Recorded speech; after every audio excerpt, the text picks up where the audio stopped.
Good evening. Thank you, Dr. Sasso, Dr. Shu, and Mr. Manning for the opportunity to try to convince the audience that it is reasonable and safe for an NFL player to return to play after a 2-level ACDF. These decisions are a collaborative consultation between multiple parties. There's the player, obviously, the team, and then the physician consultants brought into the conversation. Each sees the decision with a different perspective with regard to the risks and the benefits. Each overlaps in certain ways, and each has their own inherent biases that will color their decision and that will vary from time to time and circumstance to circumstance. But ultimately, the effort is to try to make a decision about yes or no regarding return to play. The road to that decision, unfortunately, is not without risk and liability for all concerned.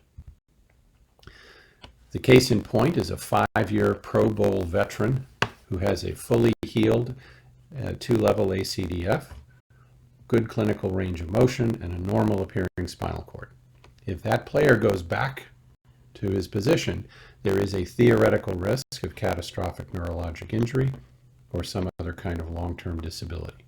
The rewards, on the other hand, is returning to a highly successful career and the income that flows from it. As for the player's bias, one would have to consider family circumstance, their current finances, and their post-football plans. From the standpoint of management, the risk, of course, is the loss of a valued player's performance and maybe some dollars associated with a guaranteed contract.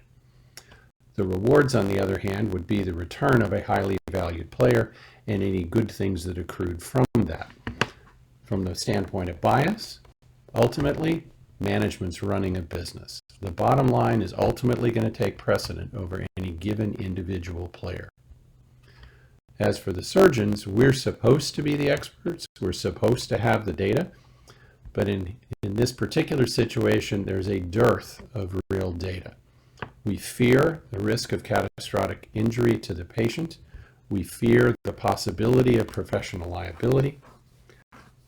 The reward for us would be seeing a high-level player restored to function and potentially the notoriety that goes with that.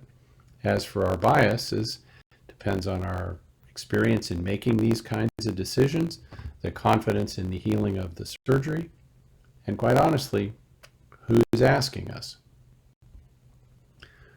Kang published this article about return to play criteria with clear support for returning after a 1-level fusion, clear contraindication after a 3-level fusion, but an open conversation and dilemma with regard to 2-level ACDFs. In an attempt to develop a more deliberate consensus, Schroeder and co-authors undertook this publication, where they did 3 rounds of questionnaires in the modified Delphi technique. Among the questions being asked were return to play after 1 or 2-level fusions. When asked initially of the whole group, 84.4% agreed that it would be acceptable to return to play after a 1 or a 2-level ACDF. When one isolated the subgroup of only those physicians taking care of NFL players, the level of agreement actually went up. Now, before I talk to you about round 3 of that study, I want to point out that my esteemed opponent, Dr. Watkins, was one of the co-authors on this study, and we'll get to hear from him about his position. In the 3rd round, they specifically drilled down on the issue of the 2-level ACDF.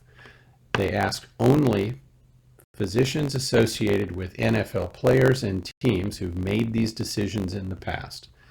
There was complete unanimity about return to play after a 1-level fusion, but with regard to 2-level fusions, half said yes, half said no. So I leave it to Dr. Watkins to explain to us why he sees the glass as half empty rather than half full. Why do we worry about this decision? We are very comfortable with return to play after a one level fusion. We get uncomfortable with a second level of fusion because of the reduced range of motion and its potential consequences.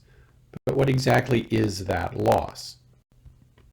Shin and co-authors showed us in vivo what we expect from our in vitro laboratory studies. The net loss of motion with that second level of fusion is 7 degrees. Now, I'm not going to try to take the position that this is an easy decision at all levels of performance, age, and the like. It becomes considerably more nuanced as we go up this theoretical curve from the average high school player on a Friday night to an elite athlete and ultimately a franchise player in the NFL. The stakes get bigger, the risks get bigger, the decisions get more complicated.